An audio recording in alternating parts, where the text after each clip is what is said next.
This is Awesome St. John, Jason, the original Red Ranger. You are watching the Morphin Network.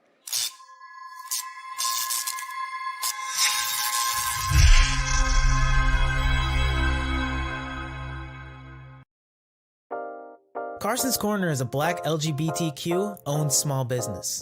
They sell merchandise and apparel on pop culture franchises such as Dragon Ball, King of the Hill, Sailor Moon, and of course and most importantly, Power Rangers. If you're interested in getting their amazing merch, be sure to check them out at carsoncorner.com. Link will be down below. Hello, welcome to Phoenix, where we discuss the latest technology to fight the evil dead man. I am George's Demon, and we will be discussing Kamen Rider Demons. Hiromi Kadota used to be a commander here at Phoenix, but was recently demoted to squad leader. However, to make up for his discrepancies, he uses the Demon Driver in order to become Kamen Rider Demon, using the Spider Vice stamp. It has a greater power capacity than Kamen Rider Revice. However, it lacks certain abilities that Kamen Rider Evil does. What it does have is the ability to stand on walls and the ability to shoot web. Will this be enough to fight Kamen Rider Evil? In the meantime, Feliz Dia de los Muertos. Boy, what an episode this was. Episode 8 was such an intense episode, and there was so much going on. My mind just exploded.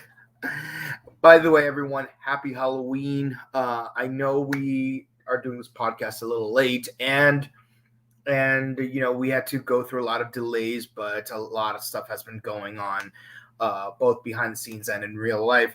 But I hope you're enjoying your Halloween season, and for those of you in UK, I hope you're enjoying the new season of Doctor Who, because we haven't seen it yet. No spoilers. Follow River Song's advice, please. Thank you very much. But yes, but we're not here to talk about Doctor Who.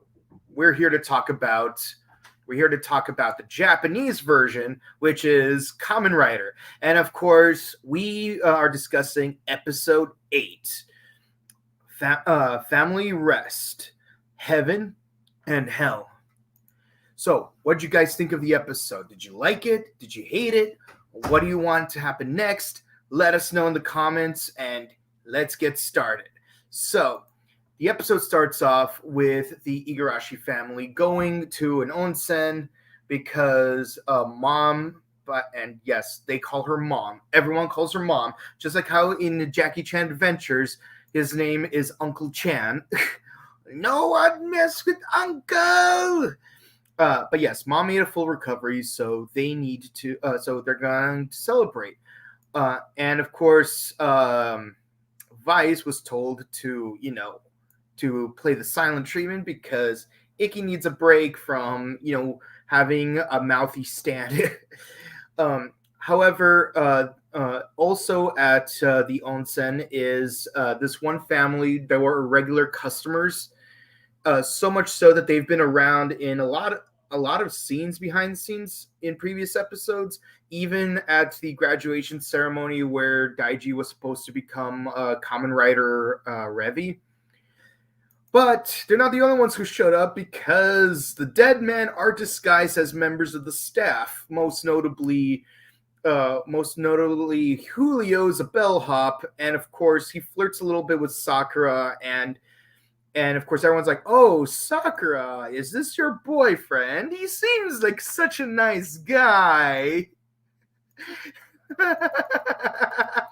No, he is not my boyfriend.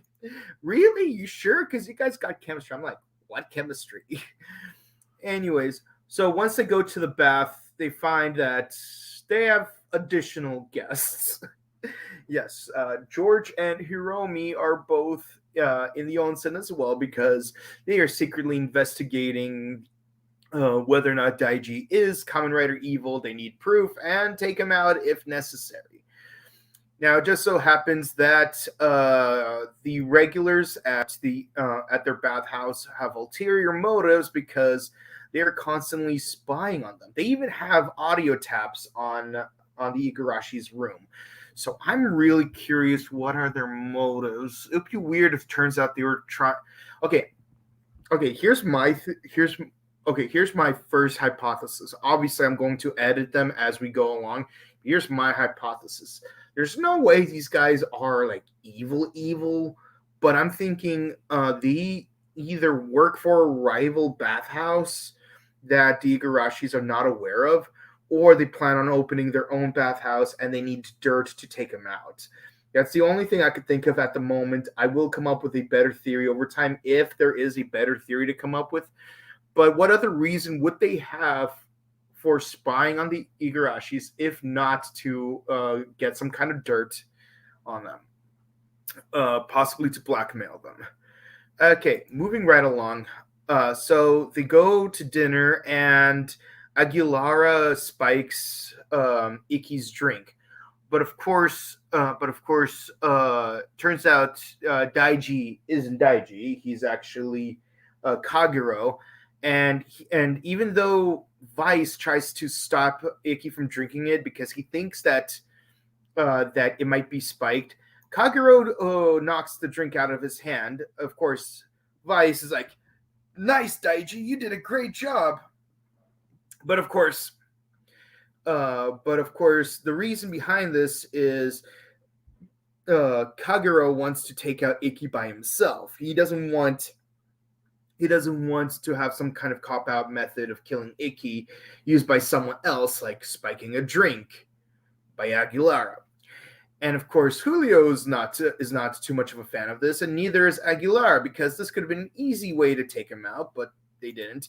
So a fight breaks out in the kitchen, and of course, the moment he becomes Kamen Rider Evil, Hiromi is right there to intercept him. However, using the Bat Vice Amp, is able to use a sound wave to incapacitate Kamen Rider demons. Meanwhile, at their room, Ikki has a conversation with his mom, and I love how, even though she's not hospitalized anymore, she still gives them sage advice. And of course, she tells him how he is the most like, out of the three children, he is the most like their father because he is the one who's most willing to sacrifice himself for others, even his own ability to enjoy his vacation. And that's why she fell in love with his dad, which is an adorable scene. I actually love the chemistry between the parents. They're adorable, and this is relationship goals right here. Meanwhile, in the bathroom, Kagero taunts Daiji about how he's going to destroy the family, and Daiji can't do anything about it. Also, in that earlier conversation with the dead man, Kagero was very explicit. We should not attack them until they are at their most happy, because the moment they're at their most happy is when we can make them sink at their lows, which honestly feels like Demon's Run from Doctor Who. This is clearly Demon's Run. The Doctor will rise to his greatest heights only to fall to his greatest depths.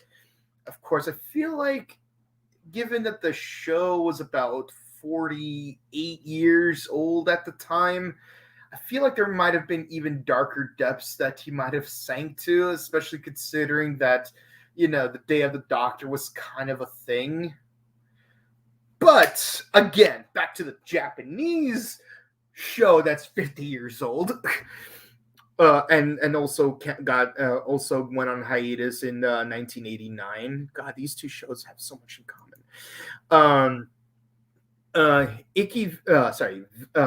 Vice vents to George about how he feels all pent up and feels like something bad's gonna happen, and of course George knocks him with a hammer, saying, "Listen, you just gotta listen. If anything bad happens, just protect Ikki. That's all you gotta do. In the meantime, keep calm and chillax."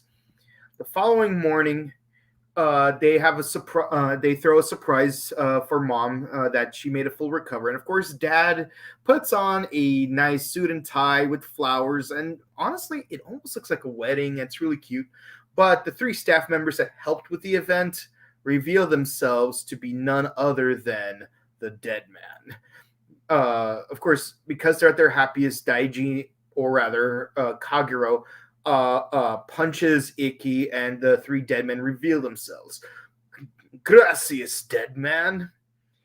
And of course, he transforms into Kagero, reveals himself to be Kagero, and transforms into Kamen Rider Evil right in front of his parents. And of course, this family that's spying on them is watching this whole thing, and they are in shock as well. So clearly, they're not working for the dead man, but still, it kind of makes me wonder what. It still makes me wonder what they're actually up to. Of course, Hiromi does show up in the nick of time and transforms into Kamen Rider Demons, and he fights against both Julio and Olteca, while Sakura tries to take on Aguilera, but only to be easily defeated. And of course, Aguilera says, "I'll fight you again some other time, Sakura." And I swear to God, Sakura really needs to up her game, because I know she can do really well in this if she was just given an opportunity. But that's just my opinion. And also, it's kind of weird that they're trying to build a rivalry between her and Aguilera, because if anything, the rivalry should be between her and Julio, because, he was disguising himself as a member of her dojo. I think this is kind of an insult to her. I think she should take revenge on him and then learn to be just instead. And, kick his butt. Kick his butt, Sakura. So Kamen Rider Evil is taking on Iki while he's unmorphed, but then they transform and try to fight to very little avail. But thankfully, George passes the hammer thingy to Vice.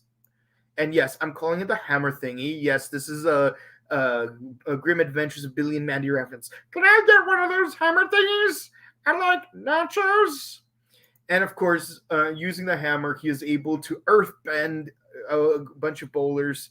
And then by transforming it into a sword, Iki is able to hold toe-to-toe against Evil. And I can't help but think, this creek right here, I feel like they've actually filmed a fight scene from Kamen Rider Amazon in that creek. Like right here when he's I think it was around episode 6 or 7, but I feel like this is definitely a location that they used in Kamen Rider Amazon. And I'm not talking about Amazons. I'm talking about the original Amazon.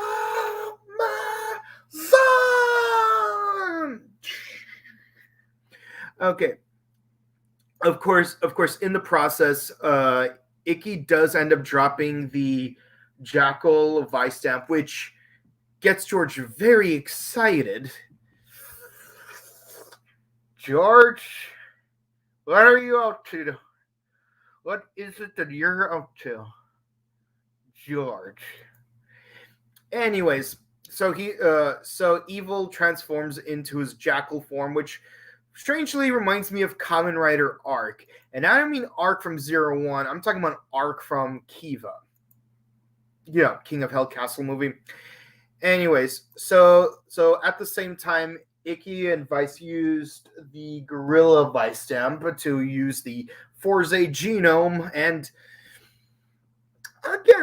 I'm not a fan of how Iki pretty much stays the same color every time, while Vice gets the part of the suit that actually looks like Vice gets the actual color changes, because I just want to see some diversity in a Revi suit. That's all I'm saying. But yes, I do see what they're trying to do with all of the designs they've used so far, where Revi looks like the Kamen Rider that the Vice stamp is based on, and Vice looks like the animal that it's based on. But it feels kind of weird that Vice is the one who gets the color swap. But it is what it is.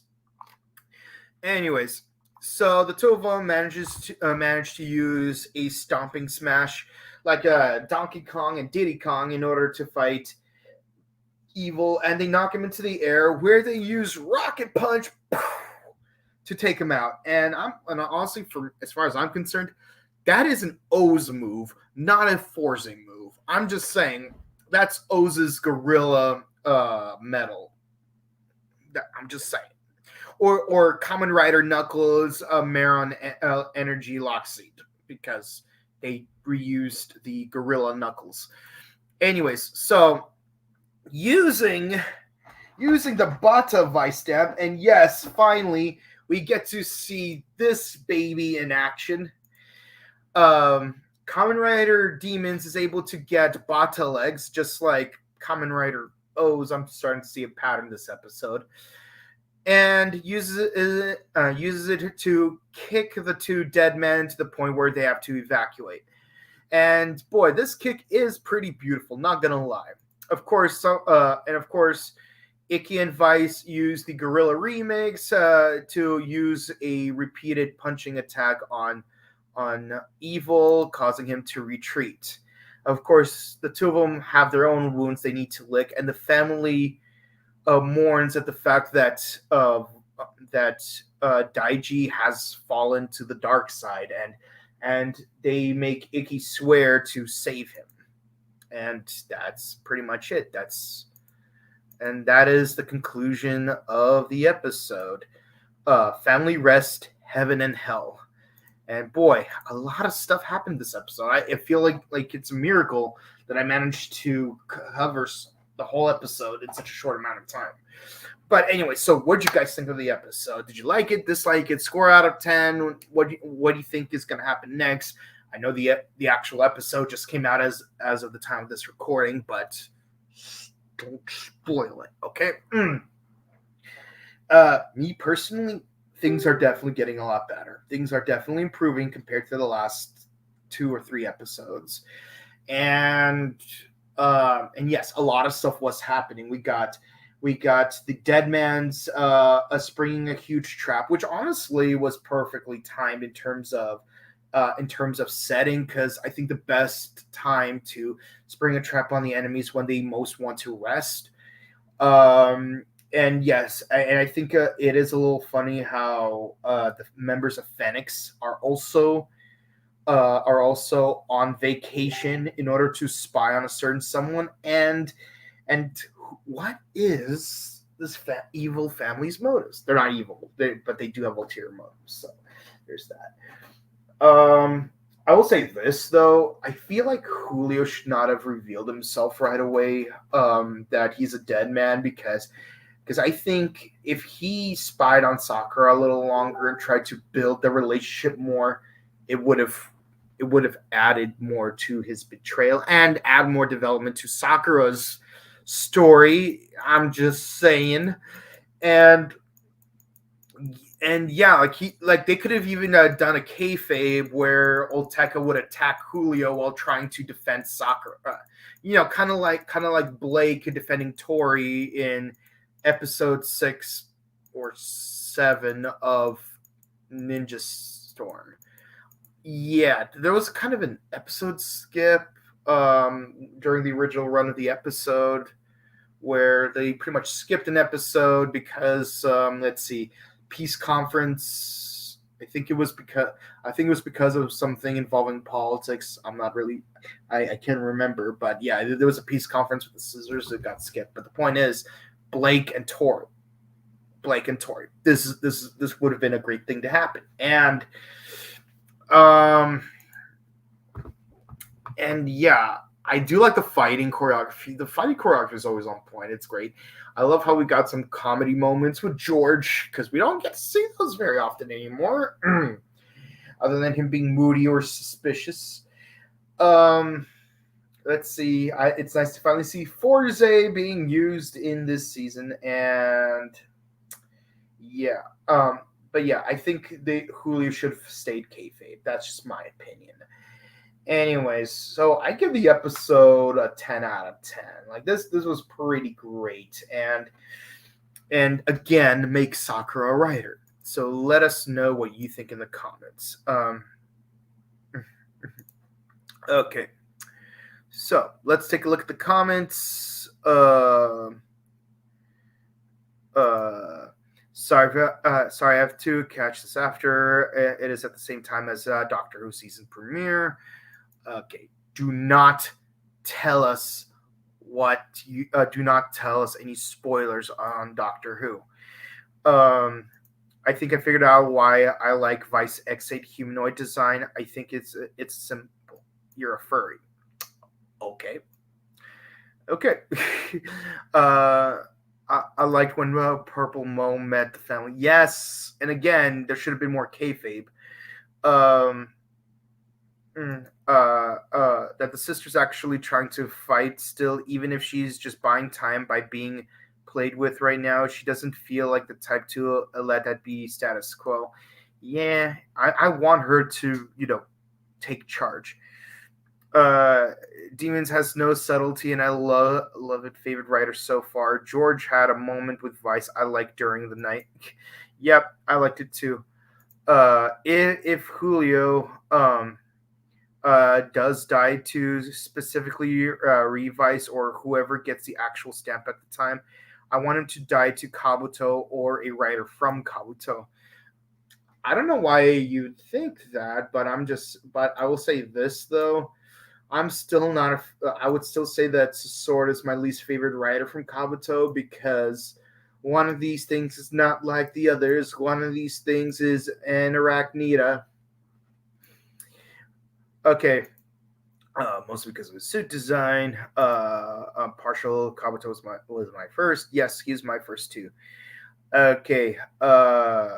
Okay. Parathamesh says hi. Keith Dixon Jr. says hi. Do you have any Zenkaiger toys? I do actually. I have Vruma Jean Zenkai O and I have 5 of the gears. I got Kabuto. No, sorry. I'm thinking of the wrong show. I got Gogo 5, Abba Ranger, Deca Ranger,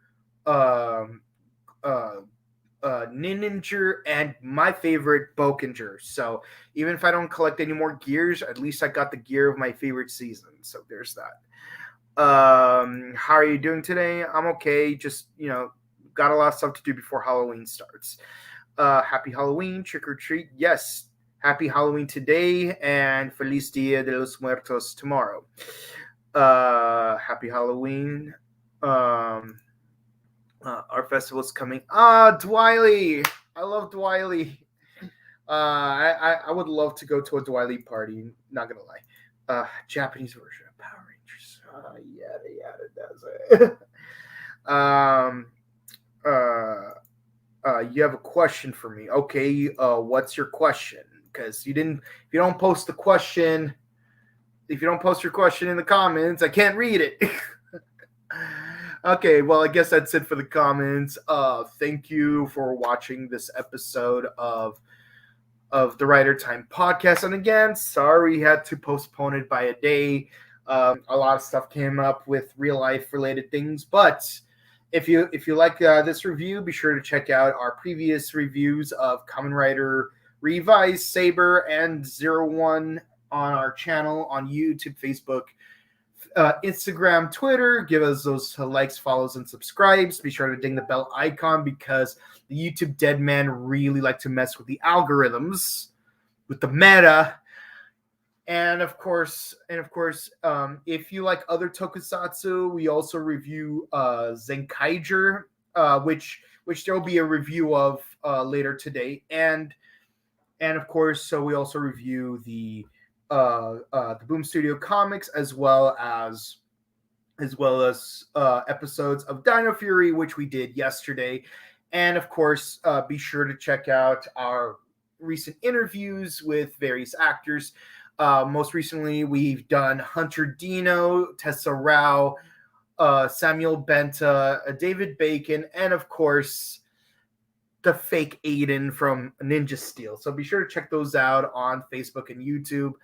And of course, if you want to see my other content, be sure to follow me on Instagram at chrono_justice_cosplay. And be sure to follow me on Twitch at twitch.tv/BokenKabuto. With that said, guys, thank you all for watching. I hope you have a very safe and sweet Halloween. And, don't eat any razor blades. And eat your candy in moderation so that you don't get sick tomorrow, because tomorrow we'll be eating sugar skulls. Bye, guys. Carson's Corner is a black LGBTQ-owned small business. They sell merchandise and apparel on pop culture franchises such as Dragon Ball, King of the Hill, Sailor Moon, and of course and most importantly, Power Rangers. If you're interested in getting their amazing merch, be sure to check them out at carsoncorner.com. Link will be down below.